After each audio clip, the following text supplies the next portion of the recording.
Hola, buenas tardes.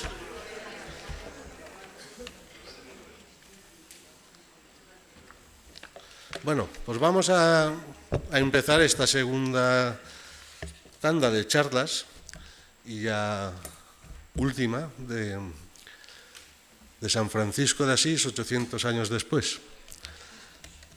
Tenemos dos ponentes de auténtico lujo. Primero me presento, yo soy Juan, soy el ministro de la Orden Tercera Seglar. Saludar a don Santiago Pons, rector, decano de esta facultad, al alcalde de Gátova. Soy diácono permanente y Jesús es alcalde de mi pueblo. Ha venido a estar con nosotros, a compartir este ratito con nosotros. Y bueno, pues tendremos los dos ponentes, va a ser Fray Víctor y Fray Juan Oliver, también obispo, pero él quiere que le llamemos Fray Juan. Bueno, vamos a tener las charlas. A ver, espera que lo busque. Me pongo nervioso. Fray Víctor va a ser el primero y el título de la charla va a ser Recibió la muerte cantando, el último poema de San Francisco. Fray Víctor Herrero nació en Salamanca en 1980, es hermano menor capuchino, estudió filología clásica en la Universidad de Salamanca, Sagrada Escritura en el Pontificio Instituto Bíblico de Roma y tras varias estancias de investigación en Oxford y en Jerusalén, consiguió el doctorado en la Universidad Pontificia de Comillas, con una tesis que ha sido publicada con el título Carne escrita en la roca, la poética implícita del libro de Job. Es profesor en la Universidad Pontificia de Comillas y en la Escuela Superior de Estudios Franciscanos de Madrid. Colabora en la formación de la Orden de Hermanos Menores Capuchinos y con diversas instituciones académicas de América Latina. Es escritor, conferenciante, predicador, poeta galardonado con varios premios. Este es nuestro hermano. Todo esto se resume en dos palabras, el hermano Víctor. Le gusta que, como veis, dos hermanos menores. Pues nada, vamos a escuchar a Víctor, a Fray Víctor, y después haremos una presentación de Fray Juan. Haremos el mismo formato que hicimos en la primera sesión, que nos funcionó bastante bien. 45, 40, 50 minutos de charla, luego unos 5, 10, 7 minutitos, según venga el reloj. Tenemos una pequeña merienda ahí fuera. Pero rapidita, no os despistéis, ni os vayáis a fumar, ni estéis ahí en el café muy largo. Para luego tener la conferencia con Fray Juan y que nos queden 10, 15, 20 minutos para vosotros, para que podáis comentar pues lo que queráis, preguntar, decir vuestra experiencia, en fin, lo que queráis. Pues bueno, yo creo que ya sobre todo... Fray Víctor.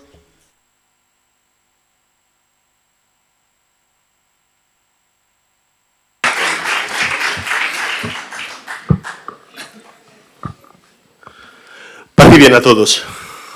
Y buenas tardes. Bueno, lo digo por si acaso me veis que durante este momento tengo que beber en algunos momentos agua o sonarme mucho porque estoy con un ataque de alergia y me he tenido que chutar una pastilla de esas que me tiene un poco volando, lo cual es una buena condición para hablar. Así que desde aquí hablo, desde la alergia y desde el antihistamínico que me tiene un poco movido. Esperemos no separarme demasiado del suelo. Cuando nos acercamos a los textos antiguos, a cualquier tipo de textos antiguos, a los textos bíblicos, a los textos griegos, latinos, del antiguo Egipto, cuando nos acercamos también a los textos medievales, que son los textos sobre los que se funda nuestra espiritualidad y nuestra tradición franciscana, sucede siempre en este acercamiento a lo antiguo, que aquello que encontramos en ellos, en esos textos antiguos, no son cosas antiguas, sino realidades muy contemporáneas a nosotros mismos.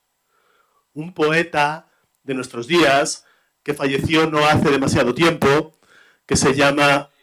¿Perdón? Pues no sé qué puedo hacer yo, porque tengo el micrófono aquí. Sí, a ver si escuchan ustedes así. ¿No escuchan ustedes tampoco? Que me separe. Si me separo no se oye, ¿no? Si me separo... Sí, ¿así me oyen mejor? Sí. Los de atrás, el señor que ha dicho, ¿me oyen así?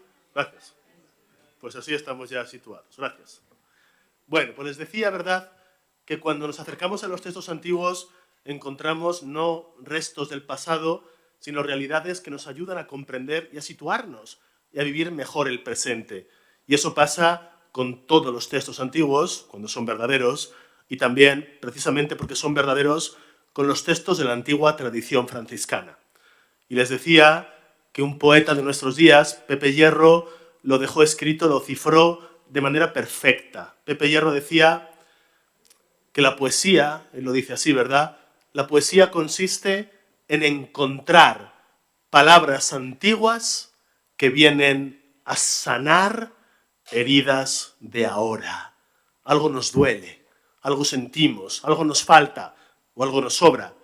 Y en la poesía antigua, en los textos antiguos, encontramos cómo sanarnos, cómo aliviarnos de esas carencias, de ese dolor. Yo vengo a hablar esta tarde de textos antiguos para hablar de realidades presentes. Vamos a poner nuestra atención en algunos relatos especialmente llenos, dotados de maravilla, que pertenecen a las primeras biografías escritas acerca de Francisco, a las primeras hagiografías franciscanas. Vamos a intentar contemplar en estos relatos, ya veréis, que nos hablan de cómo murió Francisco. Esto es lo que aúna todos estos relatos, cómo murió Francisco.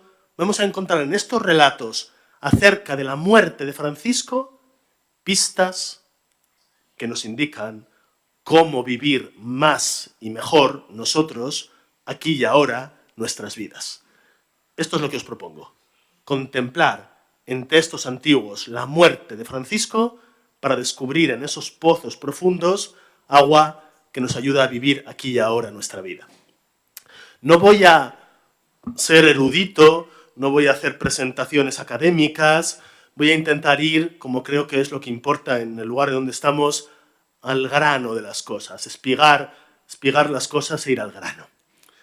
Vamos a centrarnos en 6 momentos distintos. Vamos a movernos por muchos textos, os haré referencias, una constelación de textos, ¿eh? Voy a ir con un poco de libertad, casi de anarquía franciscana, voy a moverme de un texto a otro, consciente de que aquí no estamos para hacer filología en el peor sentido de la palabra, y os lo dice un filólogo, sino para hacer lo que los textos nos dan, mendicidad, recibir los tesoros, las monedas que estas palabras nos ofrecen. 6 momentos distintos que nos hablan de 6 gestos, 6 actos, 6 intervenciones de Francisco en la hora de su muerte. Comencemos. El primer momento tiene que ver con el llanto, con las lágrimas, con el llanto. Algo tan corriente, tan normal, que los seres humanos lloren, que los seres humanos lloremos, pero como siempre sucede, debajo de lo normal, de lo ordinario, el llanto esconde una profundidad nunca terminada de explorar.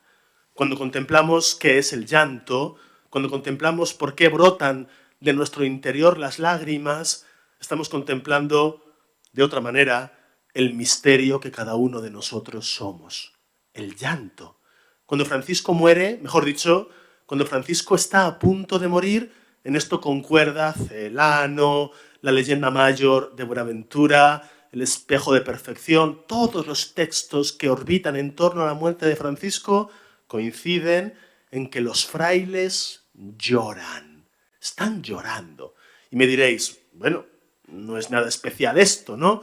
un ser muy querido, un líder carismático, Francisco, el padre Francisco, el que dentro de muy poco después va a ser llamado por unanimidad San Francisco, un santo casi reconocido como tal en vida. Francisco está a punto de morir, están allí en Santa María de los Ángeles, en la Porcíncula, en aquella pequeña cabañita donde la vida fraterna comenzó, y los frailes lloran, lloran. ¿Qué tiene esto de especial? Bueno, lo que tiene de especial es que las lágrimas son algo así como los bordes que nos envuelven un regalo. ¿Qué regalo? El que sucede mientras los frailes lloran. Fijaos, dice Celano que mientras los frailes están llorando y Francisco está a punto de morir, el guardián, es decir, el fraile encargado de esa comunidad que estaba allí, el guardián de Francisco, que no era su propio jefe, sino que vivía bajo la autoritas, bajo el cuidado de otro hermano, el fraile guardián, por divina inspiración, dice el texto al pie de la letra, comprende que tiene que hacer lo siguiente. Se acerca a Francisco y le dice: te mando por obediencia que aceptes esta túnica, es decir, este hábito, estos pantalones y estos calzones, y que los tomes como préstamo, pues no te pertenecen.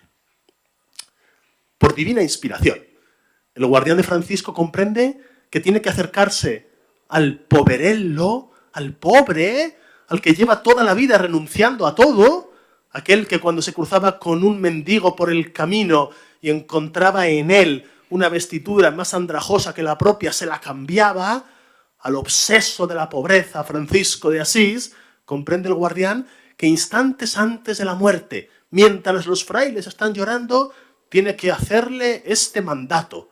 Acepta esto por obediencia y comprende que estas, tus últimas vestiduras, no te pertenecen. En ese instante, dice Celano, Francisco alza las manos al cielo, y ojo a la cláusula sintáctica que es precisa y preciosa, y libre de todo impedimento, acepta el regalo de la pobreza. Acepta el regalo de la pobreza. Me interesa mucho que nos detengamos en este primer gesto. Como un pobre, a punto de morir, recibe el regalo de ser más pobre, de ser definitivamente pobre, como aquel que ha ido durante toda su vida trazando con el carboncillo de la propia existencia el boceto de la propia pobreza, al final perfecciona su opción de la pobreza porque otro le empuja a ella, porque otro le manda y él obedece. Y ojo a la cláusula, libre de todo impedimento. A mí me interesan mucho las palabras. ¿Qué le vamos a hacer, verdad? Yo sueño palabras, me alimento de palabras, me sostengo, me pertrecho de palabras. Y cuando veo palabras, me detengo en ellas y buceo en ellas. Y como mi formación y mi vida tiene que ver con las lenguas antiguas, sobre todo las tres lenguas, las lenguas de la cruz, el hebreo, el griego, el latín, en estas tres lenguas transcurren mis días, yendo de una a otra y viendo cómo estas tres lenguas nos permiten comprender las lenguas de ahora, la vida de ahora. Cuando escuché esta palabra, cuando leí esta frase, libre de todo impedimento, una frase que está escrita en el latín, en el pulcro latín eclesiástico medieval de Celano, enseguida me vino a la cabeza cómo se dice en griego esto, cómo se dice en griego libre de todo impedimento. Eleúceros, la eleucería, es la libertad en griego. Pero fijaos lo que sucede aquí. Si ponemos en relación la lengua griega con lo que aquí está pasando, que un hombre a punto de morir descubre la libertad de ser absolutamente pobre. Esto es, la libertad de ser absolutamente pobre, y pensamos qué significa en griego ser libre, ser eleúceros. Fijaos qué cosas tan maravillosas. Libre en griego tiene que ver con lo que le sucede al tallo de las flores, al tallo de las plantas. De ahí viene la etimología radical, nunca mejor dicho, raigal de esta palabra. Y es que la libertad, que es una palabra botánica que después se aplica a lo humano, estas cosas pasan en las lenguas, ¿no? Se usa algo en un ámbito, luego se usa en otro. La libertad, que tiene que ver con las plantas, nos habla de la tendencia natural que las plantas tienen hacia la luz. La libertad de la planta es buscar la luz. Buscar la luz. Aquí un hombre está siendo libre. ¿Por qué está siendo libre? Porque está siendo pobre. Pobreza, luz, planta, hombre. La alegría de la planta es la luz. La alegría de Francisco es la pobreza.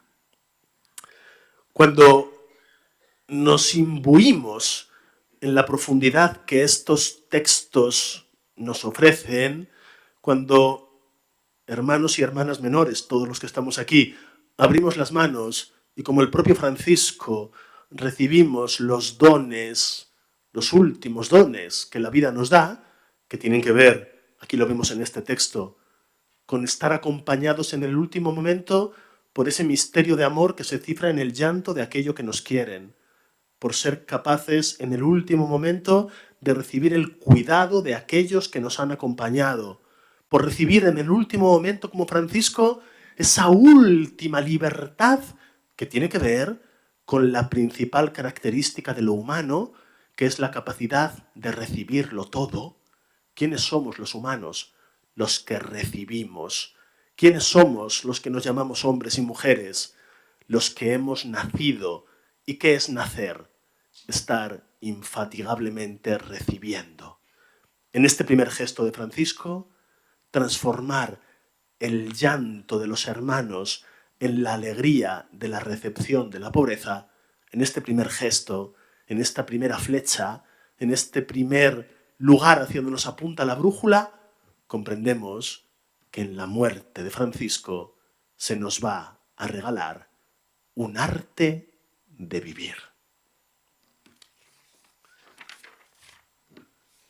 Segundo momento. Celano, también Celano, que es un buen cronista, Cuando leemos la obra de este hombre nos damos cuenta de que estaba bien instruido en el arte de narrar.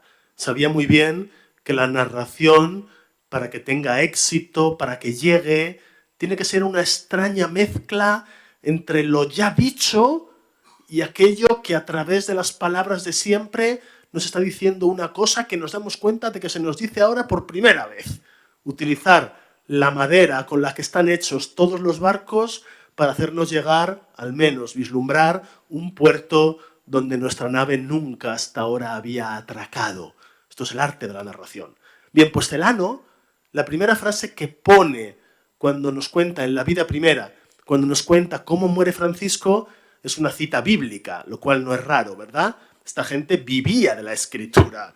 No es como los teólogos de ahora, que lo que hacemos es escribir lo que nos da la gana y luego vemos un poco cómo la escritura ayuda a decir lo que queremos decir. No, esta gente no. Esta gente pensaba bíblicamente la existencia, pensaba escriturísticamente la existencia, lo pensaba de verdad. Estaban imbuidos en la poética y la narrativa bíblica. Por eso Celano dice, al principio de todo el relato, después, antes de contar todo lo que nos va a contar, nos dice una frase maravillosa que está tomada del libro del Eclesiástico, del libro del Sirácida, que dice así. Dice que, así entre comillas y con tono muy solemne, a la muerte del hombre son desveladas todas sus obras. A la muerte del hombre son desveladas todas sus obras. Estamos ante una frase hecha, ante un topos, es decir, algo que en la Biblia encontramos en muchos sitios y que fuera de la tradición bíblica, pienso otra vez en Roma, en Grecia, pues también, ¿verdad? Es normal concebir el momento de la muerte, en los pueblos antiguos por lo menos, ¿verdad? Culturas antiguas donde la muerte, valga el oxímoron, se vivía de verdad la muerte, no como ahora que se elude, se orilla y no se contempla la muerte. Por eso no puede desvelar nada la muerte, porque no es contemplada, es apartada, ¿no? Pero en estos pueblos, pueblo bíblico, el pueblo griego, pueblo egipcio, donde la muerte era vivida de verdad, es normal que la muerte desvele todas las obras de un hombre. Que la muerte sea algo así, fijaos qué significa desvelar, ¿no? Significa que estamos en un palco escénico, estamos en un escenario, hay una cortina, hay un velo que se desvela, que se descorre, que se ve la tramoya, lo que hay escondido en la vida, lo profundo de la vida. Celano dice que esto pasa con la muerte de Francisco. Y después dice, fijaos, que Francisco, antes de morir, ha sufrido mucho. Esto lo sabemos, ¿no? Hay estudios, de hecho, hechos por algunos médicos que tienen conocimiento de literatura medieval también. De estos hay muchos, ¿eh? Algunos frailes menores italianos también, que estudiaron desde un poco el conocimiento médico, aplicando los textos antiguos a lo que la ciencia médica nos hace ver, pues hay casi Sabemos que Francisco está enfermo desde los ojos hasta los pies, que tiene la conjuntivitis tracomatosa que le dejó ciego, que contrajo cuando fue a Oriente a Damieta, que tiene paludismo, que tiene enfermedad renal, que tiene mal de huesos. Es un cromo de hombre, un hombre con mucho sufrimiento físico. Esto lo sabemos, ¿verdad? Y dice Celano por eso que Francisco antes de morir es algo así, dice él, como un metal dúctil, un metal que se deja formar, un metal dúctil refinado a prueba de muchas tribulaciones. Metal dúctil, refinado, a prueba de muchas tribulaciones. Fijaos, quiero detenerme un momento en estas dos cosas que he dicho. La palabra desvelar, en relación a la muerte, acerca de lo que nos dice de la profundidad de la vida, y esta palabra, que me parece también muy plástica y muy preciosa, la ductilidad. El dolor, el padecimiento como ductilidad y la muerte como desvelamiento. Empecemos por lo segundo, la ductilidad. ¿Qué es la ductilidad? Si intentamos trazar una definición técnica de qué es la ductilidad en la metalurgia, pues la ductilidad es la capacidad, la propiedad que tiene cierta materia de recibir forma sin destruirse. Esto es, ¿no? Ser formado y en ese ejercicio de recibir forma no destruirse. Eso lo vemos en la forja, en el herrero, en el taller, como ciertas materias se transforman en ciertos objetos y no son destruidos en el ejercicio de transformación, aunque hay una variación enorme, ¿verdad?, entre la forma primera que vemos, la materia bruta, y la forma segunda, aquello en lo que se ha convertido. Apliquemos esto a Francisco, ¿eh? Un hombre, primero un niño, que tiene sueños de convertirse en caballero, que se cae del caballo, que es hecho prisionero, que recibe la libertad, que encuentra una crisis profunda de sentido, que deja el centro de la ciudad y se va al margen, que cambia la tela por la lepra, que cambia el castillo por la choza, que cambia el yo por la fraternidad, en un ejercicio de total refinamiento existencial. Francisco, el que no solamente por las enfermedades físicas, que fueron muchas, sino por la porosidad existencial, permitió en todo momento que los otros le fueran dando forma. Francisco muere siendo un hombre formado. ¿Y qué es un hombre formado? ¿Qué es una criatura formada? Un ser transformado. Porque ha habido contacto, porque ha habido encuentro, porque ha habido forja, porque ha habido golpe, porque ha habido roce, porque la vida ha sido el taller.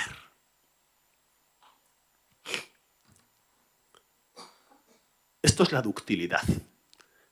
Y la ductilidad da paso a la muerte. Y la muerte es desvelamiento. Desvelamiento. La muerte desvela. Es esta idea de que mientras alentamos, mientras nos ponemos zapatos y nos afeitamos por las mañanas, mientras salimos al mundo, estamos en el teatro. Pero llega un momento en que el teatro cierra sus puertas y la vida ya no tiene entrada que cobrar a nadie y todo es lo que es y solo lo que es y maravillosamente lo que es. Nadie puede engañar a nadie y nadie puede recibir el engaño de ningún personaje. El desvelamiento final. Esto creen los textos antiguos, ¿no?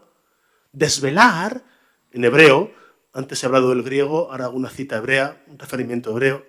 En hebreo desvelar se dice galá, galá, el verbo galá. Es muy importante en la lengua hebrea. Fijaos, es tan importante que una palabra muy importante de la Biblia, que es el exilio, ¿verdad? El exilio, eso de que el pueblo fue exiliado a Babilonia, el exilio en hebreo se llama galut, que es el desvelamiento, es la misma raíz. Ser exilado, ser echado de donde eres para encontrar en otro sitio ajeno a ti quién eres de verdad, eso es el desvelamiento. Cuando estoy cómodamente donde estoy, no sé quién soy.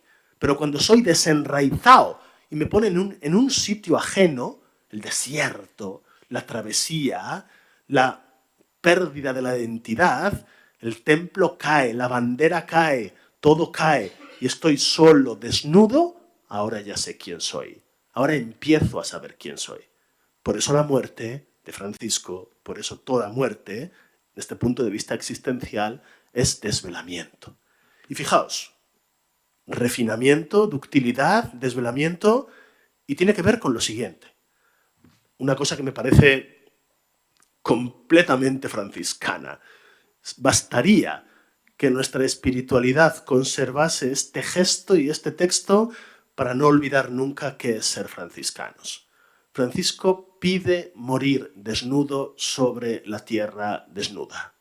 Pide esto, que le desnuden y que le dejen desnudo en la tierra, desnuda, el tiempo en que un hombre tarda en caminar una milla.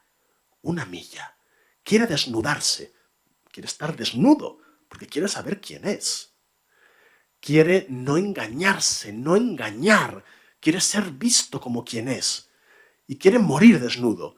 Pero ojo a la hipérbole poética de Francisco. No solamente morir desnudo, sino permanecer desnudo sobre la tierra desnuda el tiempo que un hombre tarda en caminar una milla. Es algo así como si Francisco nos estuviera diciendo que hace falta la muerte y un poco de permanencia en la muerte para dejar de ser personaje y ser desnuda verdad. Para estar arraigado de verdad allí donde ya nadie va a confundirte con quien no eres, ni tú mismo te vas a vestir de nadie de quien no eres. Ser tú de verdad, ser tú a la vista de todos, ser pobre como el tallo de la flor, ser libre como la flor buscando la luz, ser desnudo. Esta es la gran obsesión de Francisco. A mí me asombra mucho, me asombra y me gratifica este asombro, que Francisco no aceptó ninguno de los moldes que en su época ofrecían a las personas un lugar donde fraguar la identidad. Nada de lo que había le valió. Tuvo que inventarse algo. ¿Y qué se inventó? Este lugar a donde llega. ¿Quién es Francisco? El que ha ido formándose hasta convertirse en un pobre desnudo sobre la tierra desnuda. Francisco no es un eclesiástico, no es esa su primera identidad. Francisco no es un reformador, no es esa su primera identidad. Francisco no es un rico convertido en pauper, no es un mayor convertido en minor, no es esa su verdadera identidad. Todas esas son, como diría la Santa de Ávila, identidades postizas. La verdadera identidad de Francisco es esta última y definitiva desnudez. Es este ser, el ser expuesto, el ser ofrecido, el ser que recibe. Este es Francisco. Este es el hermano Francisco. Tercer momento. Hemos visto ya dos, ¿eh? Primer momento, cuando hablamos de Francisco en el instante de la concepción de la pobreza como verdadera alegría. Segundo momento, Francisco y la desnudez como desvelamiento, como refinación, como la perfección en la verdadera pobreza. Tercer momento. Dicen los textos, concuerdan todos aquí, que Francisco antes de morir pide a los hermanos que le lean un pasaje evangélico, un pasaje determinado, quiere escuchar el inicio de la pasión según el evangelista Juan. Juan capítulo 13. El Evangelio de Juan tiene dos partes. Hasta el final del capítulo 12 se llama el libro de los signos. Y después, del capítulo 13 en adelante, el libro de la hora. La hora, una palabra que es muy importante en Juan, ¿verdad? Signo es lo que apunta a la hora. Y hora en Juan es la cruz. Lo que sucede en la cruz, capítulo 19, la verdad de Cristo es Cristo desnudo en la cruz. Igual que la verdad de Francisco es Francisco desnudo en la tierra. Hay una concomitancia bien buscada entre ambas cosas, ¿verdad? Francisco pide que le lean el texto de Juan que empieza diciendo así. Habiendo llegado la hora de pasar de este mundo al Padre, después de haber amado a los suyos que estaban en el mundo, los amó hasta el extremo. Los amó hasta el extremo. Ahí empieza la pasión según San Juan. 9 capítulos de pasión, ahí, 7 capítulos de pasión. Un texto enormemente importante. Me interesa mucho que nos detengamos en por qué Francisco quiere escuchar este texto. ¿Por qué este texto? ¿Por qué en la versión de Juan? ¿Por qué no la de Mateo, la de Lucas, la de Marcos? ¿Por qué la de Juan? Porque la de Juan es la versión que contiene una palabra maravillosa. Lo acabo de decir en español, pero queda enmascarada en la traducción que he citado de memoria, ¿verdad? En el Evangelio de Juan se habla de una, lo digo en griego, una metábasis, que en latín es un transitus. Transitus. Nos dice el evangelista que Cristo va a hacer un transitus, una metabé, va a hacer un transitus, va a ir de algo a algo, va a ir de un lugar a un lugar, va a ir de una presencia a una presencia. Eso es la muerte en el Evangelio de Juan, ¿eh? Es un trasloco, es un ir de un punto a otro, un moverse y en ese moverse, un movernos a nosotros. Esto es la clave del Evangelio. El que se está moviendo no nos deja a nosotros inmóviles, sino que como un imán nos atrae indefectiblemente hacia él y nos lleva hacia donde él va. Bien, el tránsito de Jesús y el tránsito de Francisco. Fijaos, es interesante, si nos detenemos aquí, ver otra vez en el texto de Juan en qué consiste el tránsito. Nos lo dice el evangelista. Dice que el tránsito consiste en amar, que es lo que Jesús ha hecho, pero en ir del amor hacia un amor distinto. Ese es el tránsito, ¿eh? Ha amado a los suyos y ahora les va a amar, dice el texto griego, lo leo en griego, heistelos, heistelos. Esta palabra es muy importante, telos, hasta el máximo, hasta la profundidad, hasta todo lo amable, hasta llevar al amor a ser amor de verdad y solo amor. Dice la traducción, hasta el extremo. Va a convertir el amor en amor. Esto es el tránsito de Jesús. Jesús muere, pero eso es lo menos importante que sucede en la muerte de Jesús. Lo más importante que sucede es que el amor se va a convertir en amor. Es que en el que muere, el amor se va a convertir en amor. Es una vida dentro de la vida, es un viaje dentro de un viaje, es un tránsito dentro de un tránsito. Fijaos, en la muerte de Jesús pasan muchas cosas. Un cuerpo, que es Jesús vivo, se convierte en un cadáver, que es Jesús muerto. Carne data vermini, como todas las nuestras, cuando se conviertan en cadáver. Un cuerpo se convierte en cadáver. Eso es un tránsito. Hay un cambio de naturaleza. Pero después hay otro tránsito. Y es que el cadáver no es cadáver. Y Jesús, que no es exactamente el cuerpo que era antes, no es cadáver, es Jesús, con el que se encuentran las mujeres y después los discípulos, vuelve a estar con ellos y apunta las vidas de los discípulos hacia una dirección precisa. Ese es el tránsito. El amor convertido en amor. La vida convertida en vida. Ese es el tránsito. Es muy significativo que Francisco quiera morir escuchando esto. En primer lugar, ya es muy significativo que Francisco elija morir escuchando y no hablando, no sermoneando, no escribiendo un testamento que sea grabado con signos dorados, esculpido y entregado a todos los hermanos que están en todo el mundo.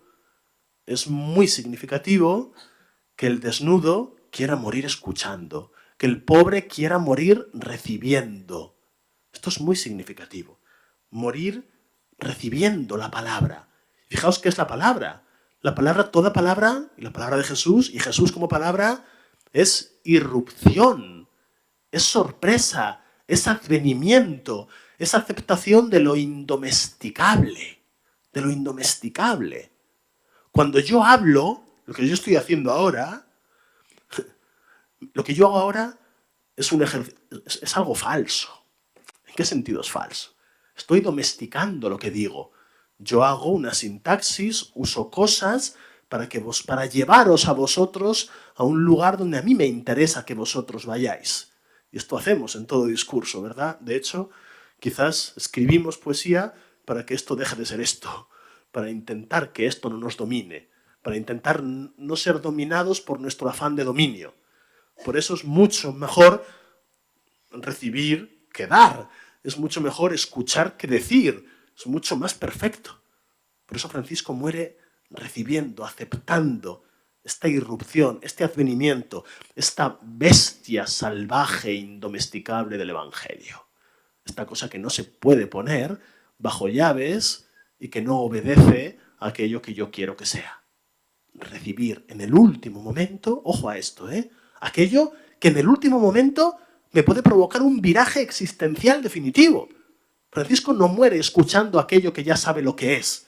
Muere escuchando con apertura total aquello que le puede romper la vida en dos, como siempre pasa cuando escuchamos el Evangelio, cuando lo escuchamos de verdad, que nos puede frantumar, que nos puede romper la vida a pedazos, como se la ha roto varias veces a él, cuando le ha dicho caballero no, pobre, solitario no, hermano, eremita no, nómada del mundo. Esto le ha hecho a Francisco el Evangelio, le ha ido constantemente rompiendo los planes y la vida. Le ha ido formando a base de romperle. Es muy significativo también que en este ejercicio último de aceptación del don, de aquello que irrumpe y me transforma y me descoloca y así me orienta, el texto de Celano no nos diga, y fijaos que es importante esto, no nos diga qué hermano fue el que proclamó el Evangelio. No sabemos quién lo hizo. Un hermano anónimo, un hermano más. ¿Era sacerdote? ¿Era obispo? ¿Era moralmente limpio? ¿Era un hermano de esos que había bastantes, un poco así, que iban, venían y a los que Francisco tenía especial predilección? A estos que... ¿Qué hermano era? No sabemos. Era un hermano. Y eso es lo único que hace falta para poder decirle a Francisco aquello que Francisco va a escuchar ahora. Que el Evangelio llega, que el Evangelio rompe, que el Evangelio irrumpe, que el Evangelio lleva a convertir el amor en amor. El amor como proyecto de edificación al amor como capacidad raigal de recepción. Cuarto momento. Este es especialmente entrañable y creo que para nuestra época, ya veréis por algunas cosas, especialmente sanador. Francisco, estoy descolocando las cosas, como veis no me atengo a un orden cronológico. Estoy cogiendo relatos de aquí a allá y no estoy narrando la muerte de Francisco, primer paso, segundo paso, tercer paso, sino espigando un poco el campo de la muerte, arracimamos una serie de flores, las ponemos aquí y como una antología, eso significa la palabra, un repertorio de flores bellas, vemos lo que la muerte de Francisco nos regala en este precioso jarrón, ¿verdad? Bueno, el cuarto momento nos habla del siguiente gesto, fijaos. Francisco, antes de morir, ojo a esto, abro comillas y cito literalmente. Hizo traer ante sí un poco de pan. Lo bendijo, lo partió y dio un pedacito de ese pan a cada uno de sus hermanos. Esto es maravilloso. Primer momento, Francisco pide pan, no tiene pan, no es panadero Francisco, no tiene la llave de la cánova, no tiene la llave de la despensa. Francisco pide que le traigan lo que él no tiene. Primera cosa, pide pan. Un poco de pan, no mucho, un poco de pan. Cuando tiene el pan, lo bendice. Después de bendecirlo, lo parte. Y después de partirlo, da un trozo de ese pequeño trozo a cada uno de sus hermanos. Este texto nos revela muchas cosas. Nos revela qué bien escritos están estos textos medievales franciscanos, qué sabiduría teológica, antropológica, qué sabiduría enorme hay aquí, ¿verdad? No hay palabra accesoria, no hay sílaba que desentone con el lugar a donde el texto nos lleva. Nos revela qué maravillosos son los textos y nos revela, como tantas otras veces, la genialidad de Francisco, la genialidad del hombre simple, la genialidad del poverello. Fijaos, me atrevo a decir que en este pequeño repertorio de acciones hiladas encontramos cifrada la estructura misma de la vida de Francisco. Aquí está su vida. ¿En qué ha consistido la vida de Francisco? En primer lugar, en pedir pan, en pedir lo que no tiene, en aprender a pedir, en aprender a necesitar, en aprender a estar disponible de aquellos que pueden darle. Francisco no es el que da, Francisco es el que recibe. No es el oferente, es el receptor. Cuando leemos el Cántico de las Criaturas, cuando leemos desde el Altísimo, Omnipotente, Bon Señor en adelante, lo que ahí leemos es el pan que Francisco ha ido pidiendo y recolectando a lo largo de su vida. Un pan que coincide milimétricamente con la forma del universo. Ese trozo de pan que Francisco ha pedido y ha recibido que se llama sol. Ese trocito de pan precioso que se llama luna. Esas migas de pan que son las estrellas. Ese pan húmedo que es el agua y su castidad. Ese pan en brasas que es el fuego. Ese pan que es la muerte. Francisco es el que ha convertido la vida en pan. El que ha sabido recibir la vida como pan que otros han ido poniendo en sus manos. Bendecir. Segunda cosa que Francisco hace. Bendecir. Ojo a esto. Existe en toda la antropología cultural y religiosa de los pueblos antiguos, lo digo a fuer de simplificar, lo sé, pero para entenderme. Existen dos maneras de comprender el acto de la bendición. Dos maneras. Una que refleja una estructura de verticalidad descendente y es cuando yo, investido de un poder sacro, bendigo, yo desde arriba bendigo. Eso es una manera, si queréis, bien, pero de verticalidad descendente. Y hay otra manera, horizontal, a ras de suelo, de comprender la bendición, que es el que reconoce que todo está bendito y que así me llega a mí ya. Y que lo que hago es performativamente reconocer y alumbrar con la palabra aquello que la materia ya tiene. ¿Qué significa bendecir el pan? Pues que el pan es una bendición. Que el pan tiene esa cosa maravillosa de sernos dado y de convertirnos en dadores del pan. Eso es la bendición de cualquier cosa. ¿Por qué decimos que una vida es una bendición? Un niño es una bendición. Porque se nos da y porque sabemos que ahí se nos da algo que no es para guardarlo en llaves, sino para regalar al mundo. Una niña de 6 años la tenemos para que llene las calles del mundo de alegría. No para tenerla encerrada y que sacie nuestro afán de poseer. Benditos son los seres que recibimos y no poseemos porque sabemos que han venido a nosotros para poder ir a los demás. Esto es el segundo acto. Y esto es lo segundo de la vida de Francisco. El que ha ido reconociendo, lo que otro texto franciscano medieval, maravilloso, dirá después de manera muy bella, y es que nuestro claustro es el mundo. Nuestro claustro no es el claustro del convento donde vivimos, sino que nuestro claustro es el mundo donde respiramos. ¿En qué convento vives? En el único convento que existe, en el mundo. Y dentro del convento hay otros conventos, pero el convento, el espacio sagrado, se llama mundo, se llama realidad, se llama vida. Bendecir. Después partir. Ojo, partir es muy diferente que cortar. En un restaurante fino, el pan no te lo parten, te lo cortan. Pero cuando tú comes con tus amigos en casa, el pan no lo cortas, lo partes. Esto marca la diferencia. Partir significa imbrincar la materia de mi cuerpo con la materia del pan. Significa mezclar.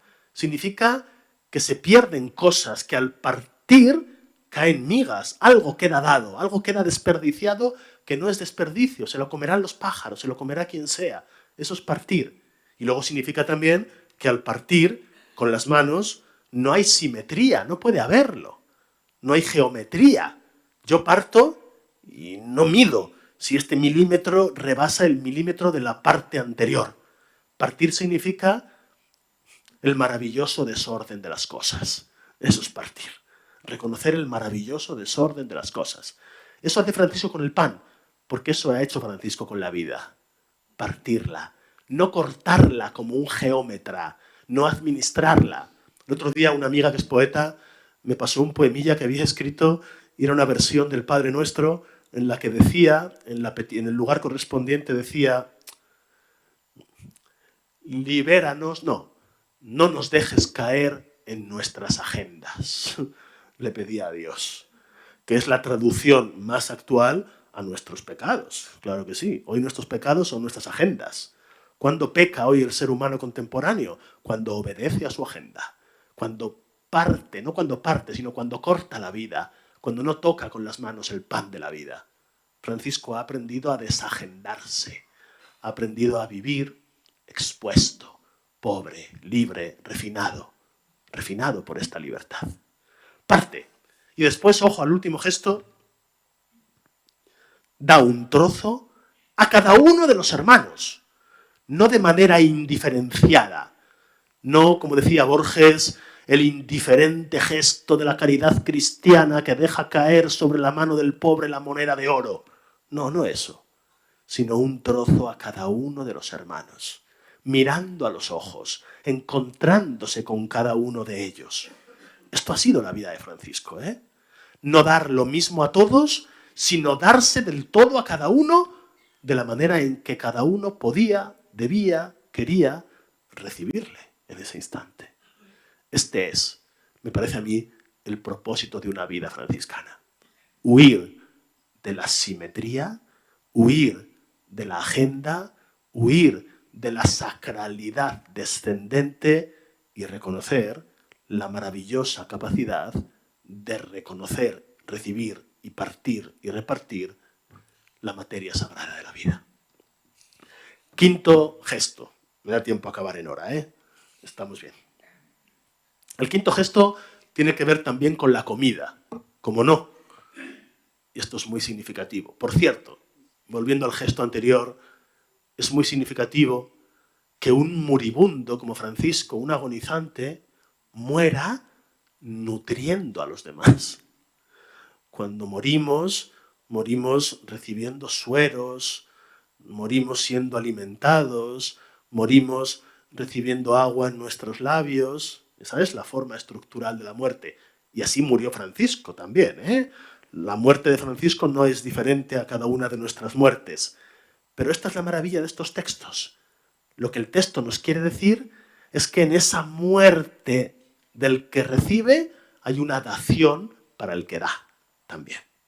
El quinto gesto tiene que ver con la extraña y maravillosa amiga de Francisco que se llama Giacobba di Settesoli, una nobile donna romana. Esta mujer de la que Francisco fue gran amigo, que tuvo gran importancia en la historia franciscana. Tan importante es esta mujer en la historia franciscana que está enterrada enfrente de Francisco.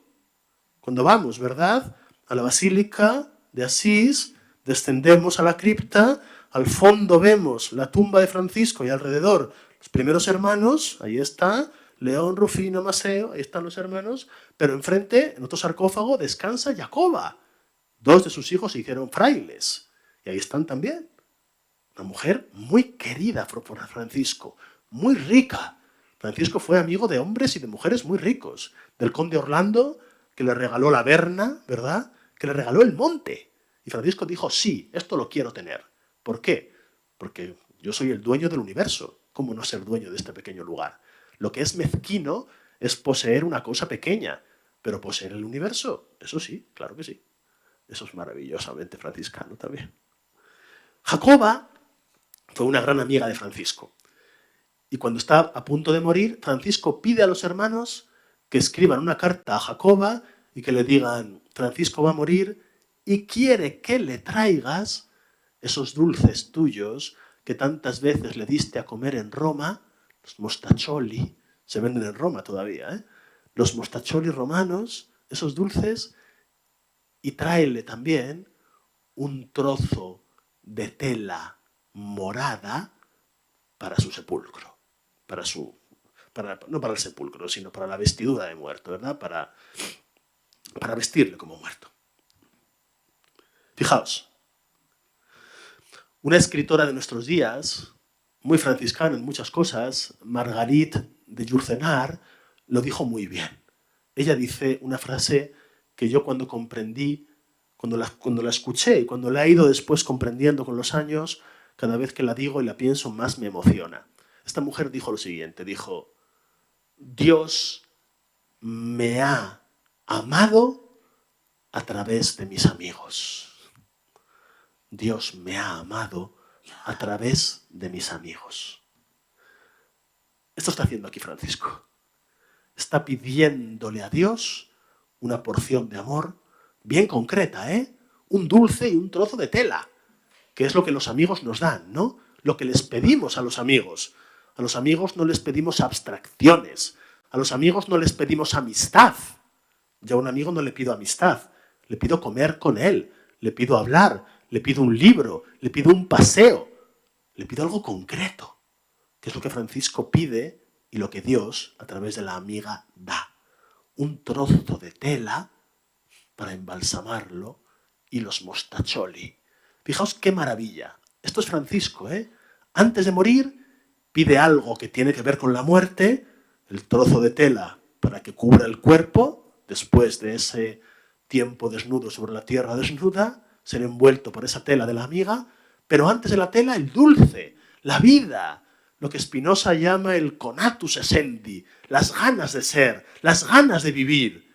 No hay contradicción en Francisco entre pensar con qué se va a envolver mi cuerpo una vez convertido en cadáver y con el gusto de comer esto que quiero comer. El gusto de la vida, el amor concreto a la vida. Ay de aquellos que pronuncien el nombre de Dios y nos alejen del gusto por la vida. Ay de aquellos, porque están, o estamos, si lo hacemos también nosotros, totalmente lejos del gusto por la vida del pobre de Asís. Último gesto. No podían faltar los pájaros, las alondras. Mientras el santo estaba expirando, dice el espejo de perfección, las alondras, aves amigas de la luz y enemigas de las tinieblas, volaron sobre el tejado de la casa, y aunque ya era el crepúsculo, la hora en que suelen retirarse, giraban sí, en un grito insólitamente alegre por encima del tejado, durante un tiempo no breve, como para testimoniar la gloria del santo que transitaba a la otra vida. Ojo a este texto, Francisco muere, y en el momento de morir, las primeras que se coscan, las primeras que se dan cuenta de lo que está pasando aquí, son las aves. Y no unas aves cualquiera, sino las alondras, amigas muy queridas de Francisco, ¿eh?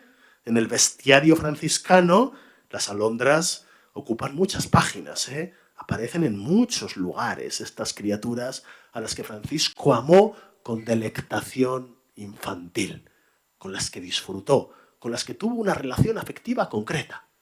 Las alondras que vuelan cuando hay luz y ahora, aunque es de noche, descubren que hay luz porque Francisco ha transitado y se convierten en las primeras exégetas, en las primeras intérpretes, en las primeras agiógrafas, son las primeras que convierten a Francisco en santo. Las alondras, las que nos están diciendo a dónde ha ido este hombre pobre, son las que escriben el libro de canonización de Francisco. Fijaos, dos cosas solamente. Las alondras, su nombre, el nombre es precioso. Alondra tiene una derivación etimológica muy bonita. Alondra viene de alauda. Alauda viene de lódola. Y lódola, ojo, viene de laus. Laus, que en latín es alabanza. Alabanza. Un pájaro que tiene el nombre de la alabanza es el que celebra y alaba y agradece y propaga el tránsito del pobre Francisco al amor sin orillas.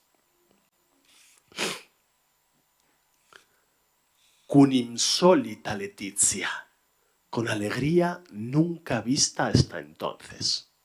Esto es muy bonito, ¿eh? En el año 1226, aquella tarde, aquel crepúsculo del 3 de octubre, nos dice el texto que en el mundo por primera vez se vio una alegría que hasta entonces no se había visto. ¿Qué alegría es esta? Creo que es la siguiente. La alegría de que un humano, verdaderamente humano, ha llevado la vida hasta la más completa humanidad. De que un humano ha muerto después de haber vivido humanizándose. De que uno ha llevado la vocación a cumplimiento.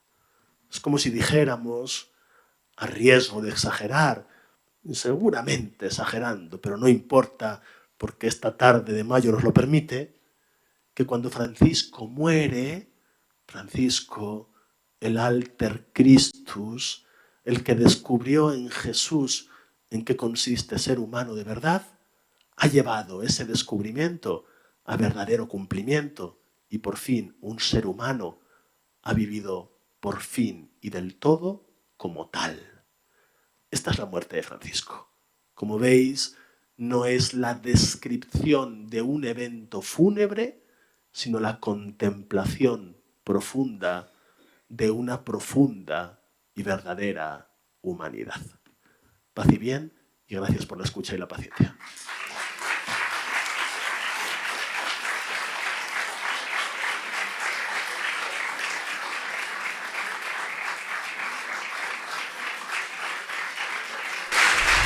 Muy bien.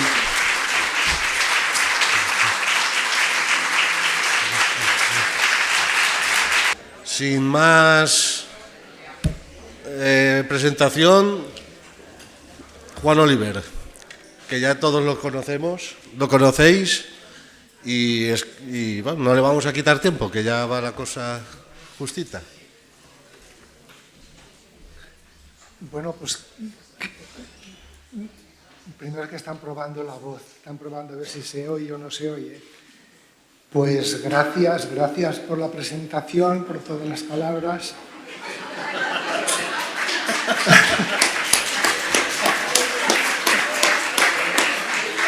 Un poco diría así, es que uno, después de mucho tiempo, pues como decía, ¿verdad?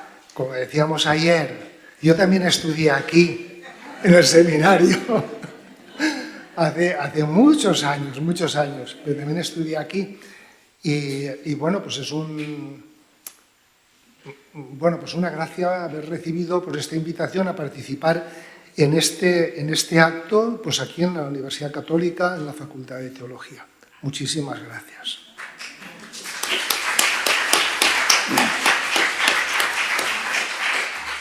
Bueno, lo digo públicamente, también agradezco a Víctor, porque Víctor somos hermanos y no separados, ¿eh? No somos hermanos, somos hermanos, pero no nos conocíamos así en vivo, eso también es verdad, nunca nos habíamos cruzado. Entonces, pero bueno, así todo, pues compartimos algunas cosas, algunas tareas y bueno, me es muy... Bueno, doy muchas gracias a Dios de conocerle y de poder estar aquí con todos, además de ver pues, a muchos hermanos y hermanas que hacía mucho tiempo que no veía, ¿verdad? Antes recordaba aquí con Víctor que hace muchos años, cuando yo estaba aquí en Valencia, pues solíamos organizar muchas cosas para la familia franciscana. Hacíamos clases de franciscanismo, hacíamos muchísimas, ¿verdad, Amparo? Hacíamos muchísimas cosas. Y la verdad que yo guardo siempre como un buen sabor de todo aquello y además lo he dicho en muchos lugares, que era una forma bonita de trabajar, conociéndonos todos, compartiendo tanto de la vida. Bueno, y hoy me toca hablar y yo, pues algunos saben que yo no sé casi hablar, pero bueno. Y cuando me preguntaba Juan más de una vez, ¿y qué título le vas a poner? Yo al principio decía, no sé si me dicen desafíos, retos, y yo no sabía por dónde meterme. Y bueno, lo voy a hacer un poco a mi estilo, claro, naturalmente, pero también indicando algunas cosas, cómo he podido ir trabajando, pues esto, que para mí sería eso, Francisco de Asís, un mensaje para nosotros hoy. Eso es lo que yo intentaría desarrollar. Y bueno, parto de algo que quien conoce uno de los libros, no de la primera época del franciscanismo, pero sí de un siglo después, pero que es probablemente el libro más conocido, se llama Las Florecillas, tiene un pasaje en el capítulo 10 que habla de lo siguiente. Dice que iban por el camino, ¿verdad? Francisco con un hermano, en este caso era Fray Maseo, y Fray Maseo, pues no sé si es que estaría un poco acomplejado o lo que fuera, y le preguntó, le decía, ¿por qué a ti? ¿Por qué a ti? Le decía. Y bueno, pues tantas veces se lo repitió que Francisco le dijo, pues ¿qué quieres decir? Y le dice, ¿por qué a ti si tú no eres ni famoso, ni conocido, ni tienes estudios, tú no brillas por nada, además eres pequeñajo y feo? Y bueno, pues la respuesta de Francisco es muy interesante, ¿verdad? Porque él es un don de Dios y es la manera como Dios mejor, digamos, se acerca a nosotros, desde nuestra pobreza, desde el no ser nada, y es así como Dios suele actuar. ¿Por qué a ti? También es la pregunta que me hacía yo para preparar esto. ¿Y qué puede decirnos sobre todo esto? ¿Qué puede decirnos a nosotros hoy Francisco de Asís? Tengo que decir que, bueno, he procurado, no sé si decir leer, informarme de muchas cosas y veía como muchas vetas en las que poderme coger para eso, un poco para aterrizar. Y os confieso que una cosa que hice fue por repasar algo así como historia del arte, ¿verdad? De la pintura, de la música, incluso del cine. Y bueno, y encontrar ahí muchas cosas, ver como desde la evolución del arte, que indica cómo se ve a Francisco en determinadas épocas y cómo se le ve en la actualidad. Y a mí eso me parece fabuloso. También me preguntaba de algunas personas que a mí personalmente me llaman mucho la atención del siglo XX, pues un poco quise indagar qué relación pudieron tener con Francisco de Asís. No eran franciscanos ellos. Bueno, estos grandes personajes, ya digo, para mí, que procuré de alguna manera informarme, está Carlos de Foucauld, está Madeleine de Brel y Simone Weil. Y bueno, y en realidad en todos ellos encontré como muchos lazos que me conducían a Francisco, especialmente Carlos de Foucauld, ¿verdad? Aunque alguno dice que él no cita a Francisco de Asís, yo creo que no es cierto, pero bueno, da igual, su espíritu, o como dijo alguien, no recuerdo quién, es el que mejor ha encarnado el espíritu de Francisco de Asís en el siglo XX. También él fue hortelano de las clarisas en Nazaret, ¿verdad? Entonces puede ser eso.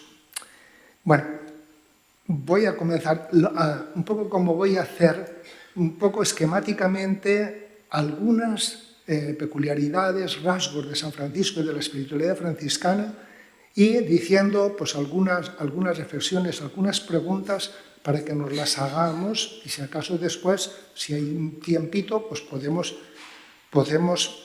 dialogar sobre ellas. Bien, algo que me parece así muy normal para comenzar, y es que Francisco de Asís ocupa un lugar muy especial en la espiritualidad cristiana, pero también en la historia religiosa universal, no únicamente en el cristianismo, sino también en otras religiones. Él fundó una familia religiosa, sí, pero su vida representa un profundo recorrido espiritual muy vinculado al ser humano. Me cojo unas expresiones que ha dicho Víctor antes, el camino ese del ser humano, ¿verdad? Tal vez el santo más humano, se podría decir.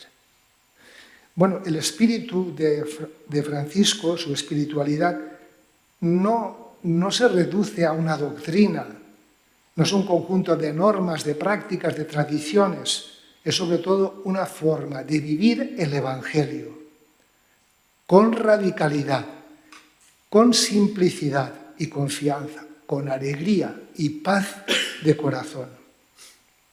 Tal vez sea uno de los personajes de la historia del occidente cristiano que más han atraído la investigación científica, literaria, artística, en muchas artes. En la literatura, pues nos podríamos dedicar mucho tiempo hablando de la presencia en la pintura, en la música, en el cine, pero también en la gente de a pie, en la gente, como dice Madeleine de Brel, nosotros, gente de la calle. Decía un sacerdote que fue obispo, siempre fue obispo auxiliar de Madrid, se llamaba Alberto Iniesta, y tiene alguna cosita sobre San Francisco que a mí me parece realmente encantadora. Él dice en un artículo, Francisco de Asís es como un mar ancho y profundo, lleno de vida y de belleza, que nos fascina y nos desborda, al que amamos y al mismo tiempo tememos, porque si entramos mucho en su interior para encontrarle, podríamos perdernos a nosotros mismos. Y bueno, me vais a permitir que alguna vez haga referencia a lo que dice Francisco, ¿verdad? Y yo encontraba una similitud en un texto que a mí muchas veces también me lleva pues, a la oración, a mirarme la vida. Es la admonición sexta de San Francisco. Miremos atentamente todos los hermanos al buen pastor, que por salvar a sus ovejas soportó la pasión de la cruz.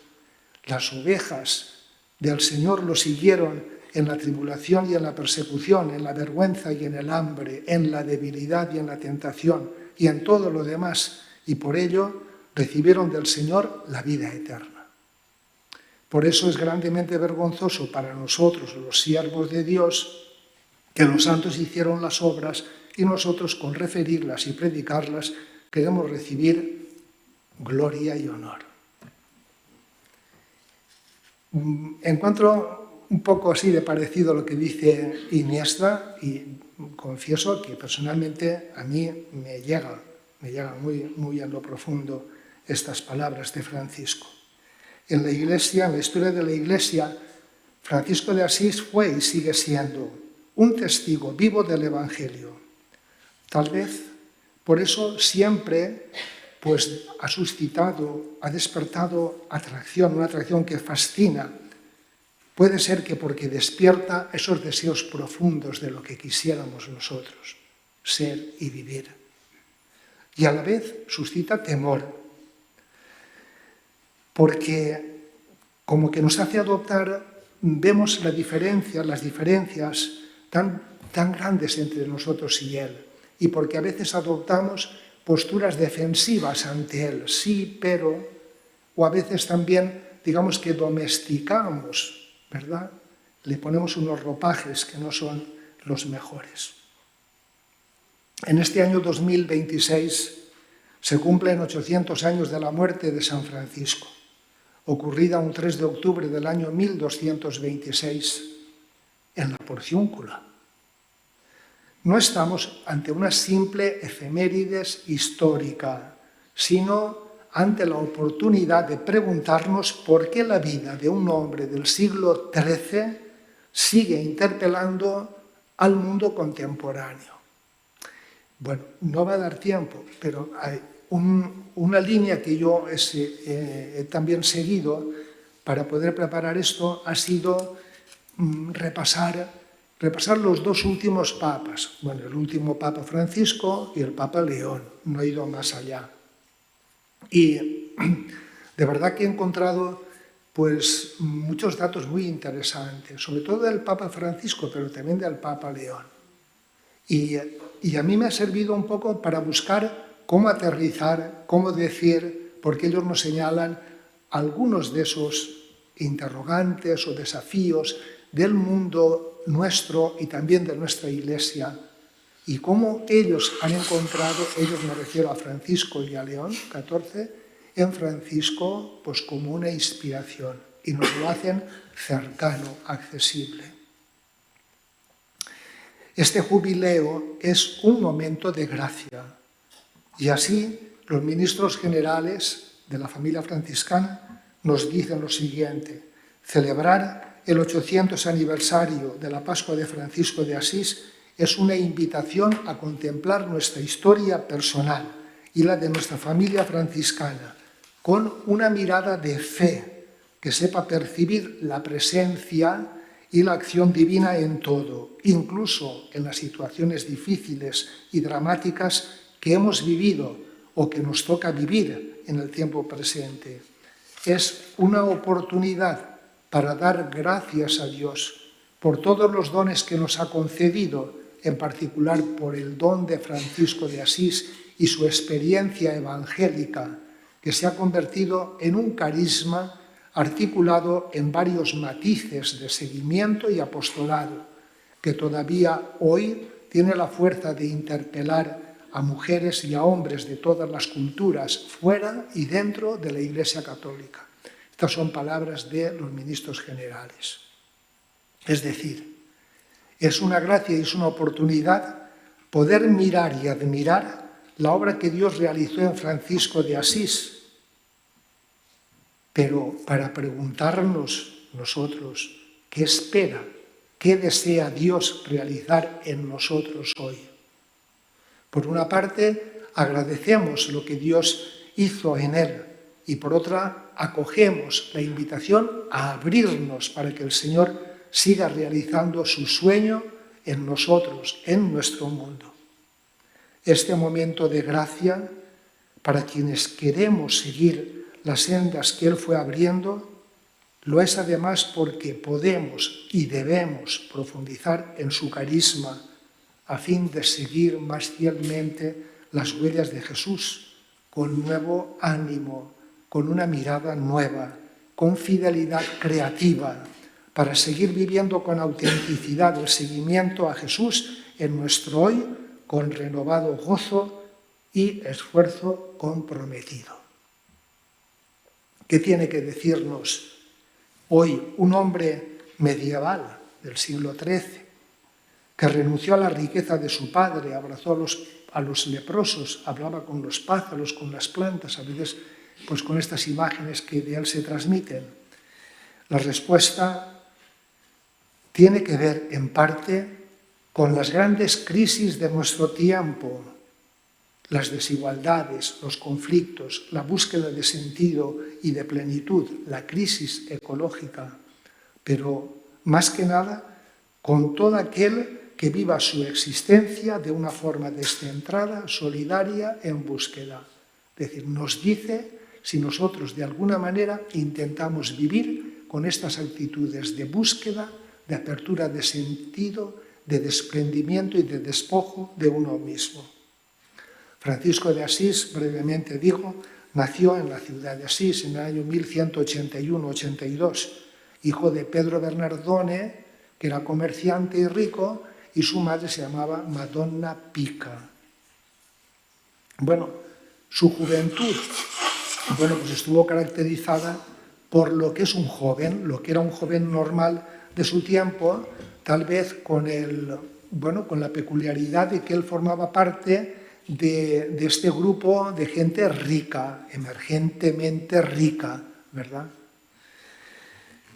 Y pues entonces su deseo de gozar la vida, de la fiesta y de todo eso, pues es lo normal. También participó él en aquella época de grandes transformaciones de aquella sociedad, la asisiense, pues en ese surgir o en los deseos de crear un nuevo tipo de relaciones sociales, un nuevo tipo de sociedad. Y para eso, pues Francisco seguramente, él también participó en la revuelta en contra de los señores feudales que destruyeron pues, la roca, el castillo, y cuando los señores feudales tuvieron que salir, ¿verdad?, para salvarse, entre paréntesis. Una familia que salió también fue la familia de Santa Clara. Porque Santa Clara, contemporánea, 10 años después de Francisco, pues ella pertenecía a la clase feudal, a los señores. Francisco también participó en la guerra que, los de Asís quisieron hacer contra los de Perusa, pero aquello fue pues un fracaso, fueron derrotados y Francisco fue llevado a una prisión en la que permaneció algo así como un año, en unas condiciones pues, muy dolorosas, muy graves para él, lo que le fueron mermando la salud, algo que le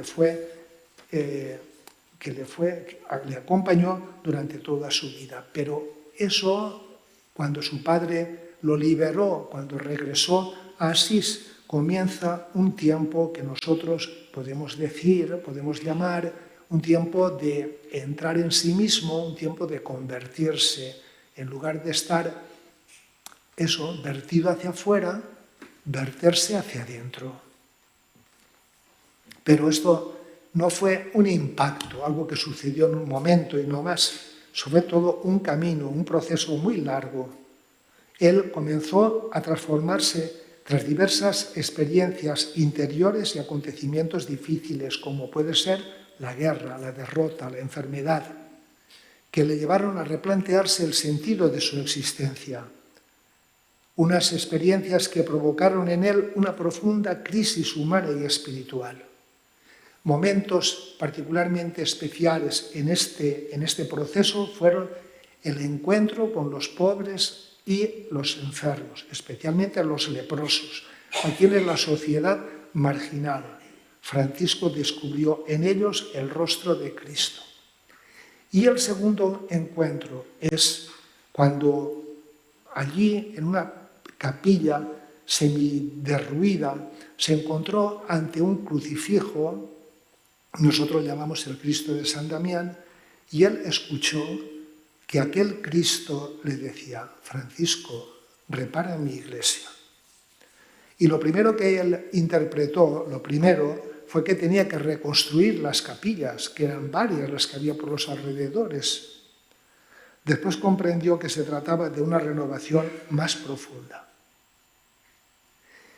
Yo creo que hoy solemos leer estos dos acontecimientos de una manera como muy personal. Nos hablan de Francisco mismo. En verdad, se trata el encuentro con los pobres, con los leprosos, se trata de encontrarse consigo mismo. Aquel leproso le sirvió a él como en un espejo para ver en qué situación estaba, qué es lo que buscaba, quién era. Le hacía ver pues, la vanidad y la vaciedad de una vida que busca simplemente pues, la superficialidad, la gloria y nada más. Y también el encuentro con el Cristo. El Cristo lo que decía es, Francisco, cambia de vida, renuévate por dentro, estás llamado a otra cosa. Y como consecuencia de estos encuentros, los mendigos, los leprosos, el Cristo, las iglesias, los pobres sacerdotes, Francisco lo que hizo fue desprenderse de todo. Públicamente renunció ante el obispo de todo lo que tenía y se lo devolvió a su padre. Y ahí comenzó, pues una vida de mayor pobreza. Ahí, ¿quién era él? Él lo dice de esta manera. Al comienzo del testamento dice: el Señor me dio a mí, el hermano Francisco, el comenzar de este modo a hacer penitencia, pues como estaba en pecados me parecía extremadamente amargo ver leprosos, pero el Señor mismo me llevó entre ellos y practiqué con ellos la misericordia. Y al separarme de ellos, lo que me parecía amargo se me convirtió en dulzura del alma y del cuerpo, y después de un poco de tiempo salí del mundo. Es decir, la conversión de Francisco no fue un escapar del mundo. Una lectura de eso de poco después salí del mundo no significa que él se escape del mundo. Lo que él comenzó, lo que él encontró en los leprosos y en esa iglesia derruida, que es la imagen de sí mismo, que tenía que comenzar a habitar ese mundo de manera distinta, sin poseer, sin dominar, sin acumular, agradeciendo. Francisco vivió siempre con intensidad, antes y después de su conversión. Francisco no vivió muchos años, muy pocos, 44 años, pero ciertamente vivió con una gran pasión. Eso sí. Si dedicamos un poco a algunos elementos importantes del carisma o de la espiritualidad franciscana, aunque sea rápidamente, quiero decir algunos. Primero, pero no por, digamos, de mayor a menor o de importante a menos importante, pero una de las cosas es la pobreza como libertad interior. Francisco vivió siempre con un afán de plenitud. Él quería ser más en todo. Siempre vivió con mucha intensidad. Cuando era joven, pues con sus amigos. Cuando quería ser caballero, pues también procurándose las mejores armas, el mejor caballo, lo que sea. Con una gran entrega en todo lo que vivía. De ahí su capacidad de arriesgarse, de no conformarse con ir tirando. Su vida de seguimiento no fue un ir tirando, conformándose con medianías o mediocridades. Para Francisco, la pobreza es sobre todo una experiencia espiritual. Francisco opta por esta vida pobre por su amor a Cristo pobre. La renuncia de los bienes materiales era una búsqueda de liberarse de todo aquello que le impidiera esta vida de autenticidad, esta entrega total a Dios y también una forma de solidaridad con los necesitados y los marginados, hasta tal punto de llegar a ser pobre con los pobres. De ellos, de los pobres, y con ellos aprendió a ser hermano, siguiendo el ejemplo de Jesús, que se hizo pobre para enriquecernos con su pobreza. Libre, pues, libre de posesiones. Y qué curioso, Francisco no intentó ser ni con su vida, ni con sus escritos, un reformador de nada. Pero él sí fue, con su propia vida, como una crítica implícita a la forma de vivir de la sociedad de su tiempo. En una época en que los comerciantes acumulaban riquezas mientras el pueblo se empobrecía, Francisco propuso otra lógica, la sobriedad como camino de plenitud y el compartir como camino de comunión. Nos hace preguntarnos, podemos hacerlo al menos, ¿cómo vivimos nosotros? No únicamente decimos el mundo, la sociedad, nosotros. Si también nosotros nos convertimos pues, como en consumidores en esa carrera, en esa ansia de tener cada vez más, la propuesta franciscana siempre resulta contracultural. ¿Y si la felicidad no depende de lo que poseemos? Dice San Francisco, es en la regla nobulada: esfuércense todos los hermanos en seguir la humildad y pobreza de nuestro Señor Jesucristo y deben gozarse cuando conviven con gente baja y despreciada, con los pobres y débiles, con los enfermos y leprosos, con los mendigos que están a la vera del camino. Una vida itinerante, pobre con los pobres. Otro rasgo de esta vida suya, de esta espiritualidad que nos legó, es la fraternidad, qué duda cabe. Tal vez sea uno de los rasgos más destacados suyos, su sentido de fraternidad, pero no en abstracto, no, ser hermano, la cercanía, la humildad, la sencillez, la confianza. Para él, todos los seres somos hermanos, porque tenemos un mismo Padre. Y los hermanos son siempre un don. En el Testamento dice, ¿verdad? Entre las gracias recibidas de Dios, el Señor me dio hermanos, porque todo es gracia. Es gracia el que Dios lo llevara a los leprosos. Es gracia el haber practicado con ellos. Es gracia encontrarse a Cristo crucificado. Es gracia y acoger a aquellos hermanos que Dios le iba dando. Pero Francisco no era un ingenuo. Francisco sabía que la vida fraterna es un don del Señor, sí, pero también una tarea permanente y constante. La vida fraterna consiste en ir tejiendo relaciones de afecto y confianza, de ayuda y búsqueda común, siempre impregnada por el perdón o por la misericordia, como dice él en alguno de sus escritos. Lo cual solo es posible cuando Jesús es el centro y el modelo a seguir. No es otra cosa que amar sirviendo y servir amando y perdonando. Eso es vivir en fraternidad. Y él, dio origen, fundó una orden, decimos, de los hermanos menores. Hermanos y menores. No son adjetivos y sustantivos, son dos sustantivos. No se puede ser hermano si no se es menor. Y cuando somos menores es cuando podemos ser, sin tener que protegernos, podemos ser hermanos. Menores quiere decir no superiores. Quiere decir no buscar dominar, sino servir. Eso es lo que significa ser menores. Pequeños, ¿verdad? Eso es lo que significa. Bueno, pues en tiempos como los que vivimos, que muchas cosas, muchos además los caracterizan como un tiempo de levantar muros, de polarización, de desconfianza ante el diferente, Francisco recuerda que la paz se construye desde la humildad, no desde la imposición. Dice él en la regla bulada. Esto significa la segunda regla, que es la regla que nosotros todavía, la que profesamos. Y donde quiera que estén y se encuentren unos con otros los hermanos, muéstrense familiares entre sí.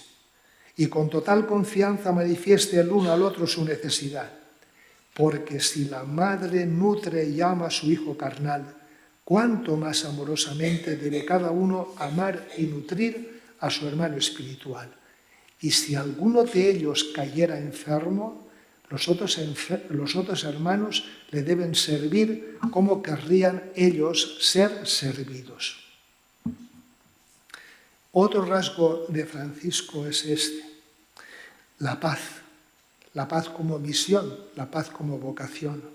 Quiero hacer referencia, por brevedad, a unas palabras del Papa León XIV en una carta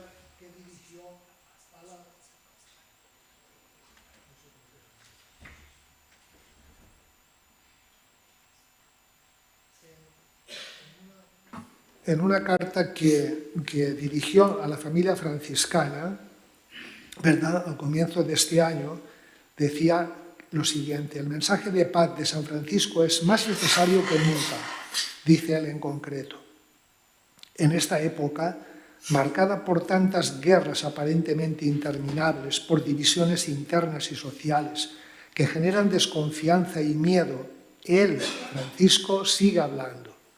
No porque ofrezca soluciones técnicas, sino porque su vida señala la auténtica fuente de la paz. Es verdad que los biógrafos indican algunas situaciones, algún enfrentamiento que hubo en alguna sociedad de su época y en la que Francisco participó un poco para poner paz.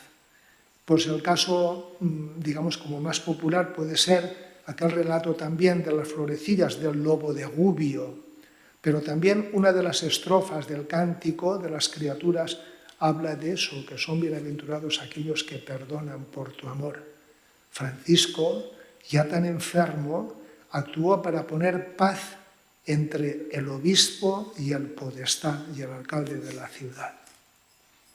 Y lo hace, pues, ¿de qué manera tan elegante? Tal vez diciéndose a sí mismo: aquellos que perdonan por tu amor. No indicando, estáis enfrentados, os odiáis, no.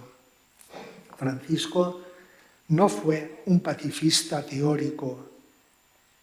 Fue un hombre que cruzó las líneas de la guerra desarmado y que eligió no responder a la violencia con violencia. Nos dice en el capítulo 3, aconsejo, también amonesto y exhorto a mis hermanos en el Señor Jesucristo a que cuando van por el mundo no litiguen ni se enfrenten a nadie de palabra, ni juzguen a otros, sino sean apacibles, pacíficos y mesurados, mansos y humildes, hablando a todos decorosamente según conviene. En toda casa en que entren, primero digan, paz a esta casa.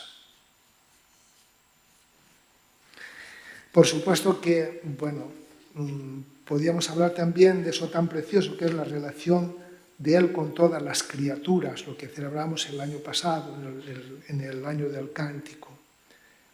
Altísimo, omnipotente, buen Señor, tuyas son las alabanzas, la gloria y el honor y toda bendición. Loado seas, mi Señor, por todas tus criaturas. Y a todas les dice el Señor hermano Sol, la hermana Luna y las estrellas, el hermano Viento, la hermana Agua, el hermano Fuego, nuestra hermana la Madre Tierra, nuestra hermana la muerte corporal. Y pues un rasgo que no sé si yo lo hubiera puesto en primer lugar, pero aparece en el quinto. Pues es que a Francisco no podemos comprenderlo si no es entendiéndolo todo él referido hacia el Señor. La vida de Francisco es siempre una respuesta y una restitución de aquello que él ha recibido. El Señor es el bien, el todo bien, el siempre bien. Fue siempre esa fue su pasión, su deseo, su vida, el Señor. Esto es lo que impregna toda su vida y todas sus actitudes.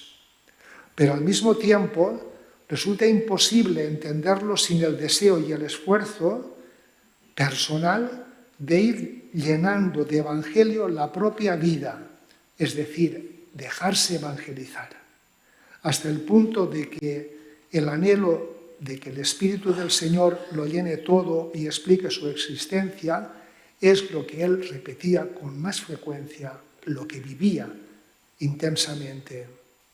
Pero el camino no es para alcanzar una idea abstracta, sino es para encontrarse con alguien personal.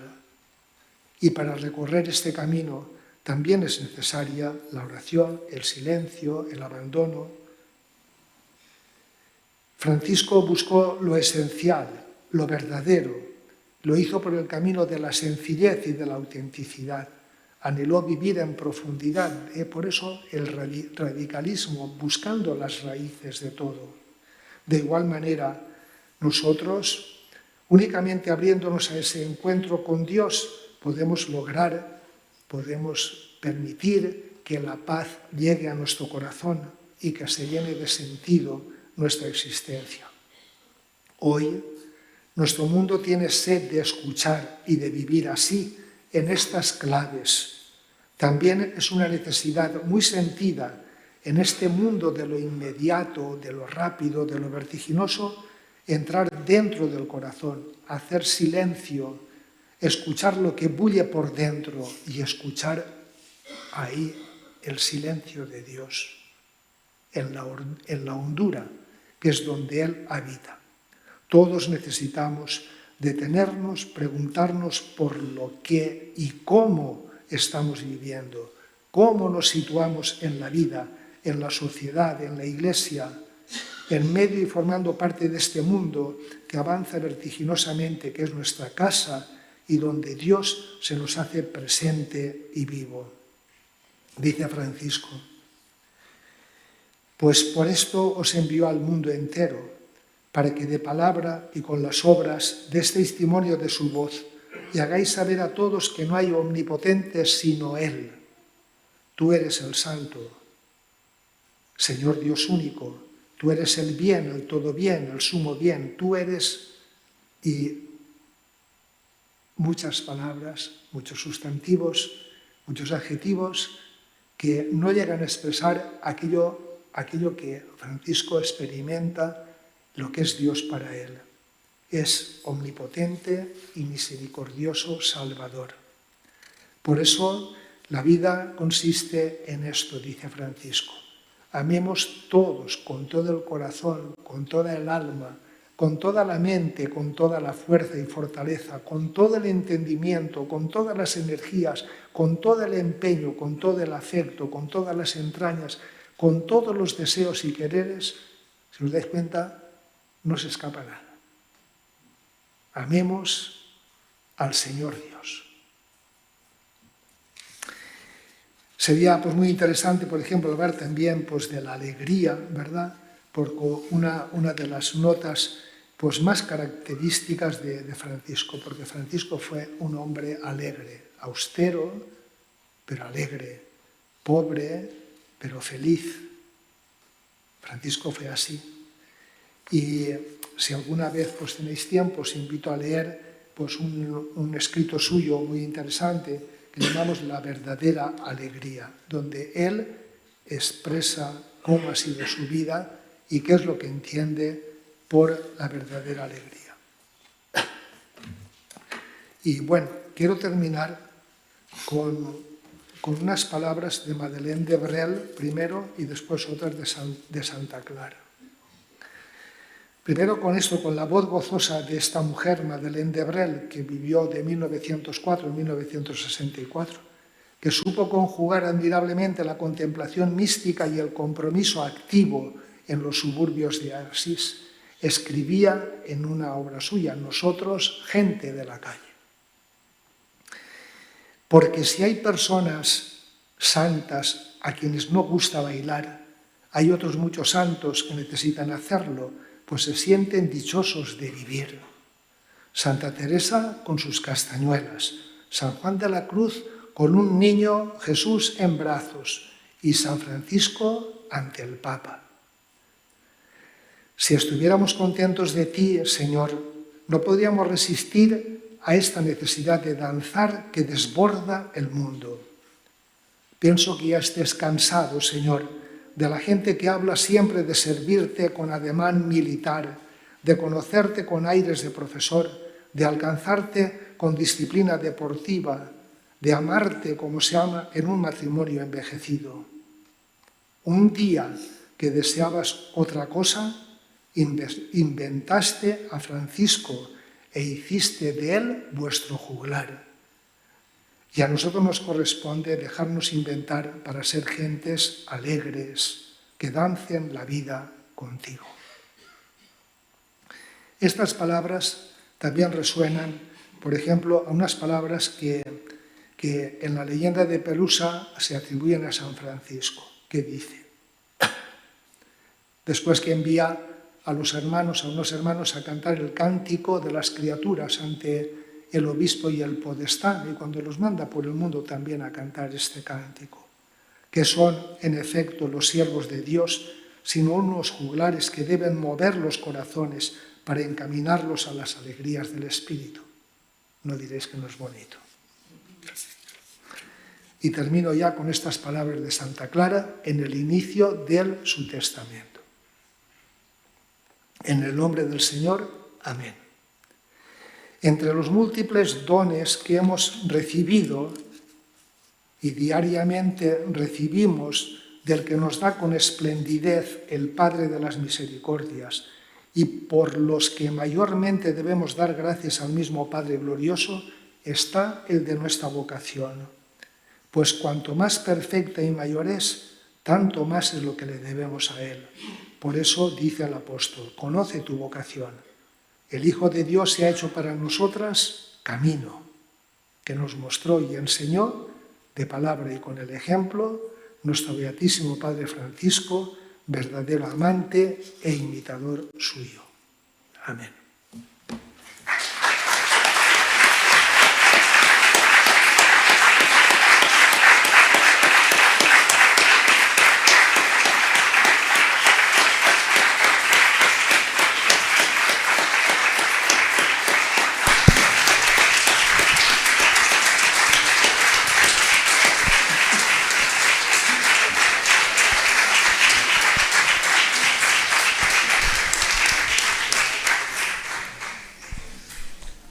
Bueno, pedirte perdón, querido hermano, por este desastre de presentación, pero ¿Cómo que no?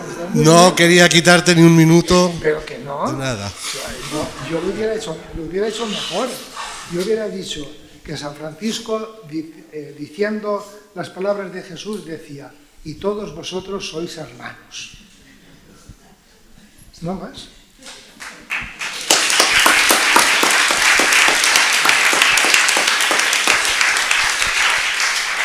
Bueno, como son las 9:05, pues alguna pregunta, no muchas, porque si no nos iremos y ya no cenaremos. Me entiendo que hemos comido unos pastelitos, que está bien. Una lástima que no fueran los mostacholi, ¿no? Pero muy bien. Vale, pues si queréis alguna pregunta.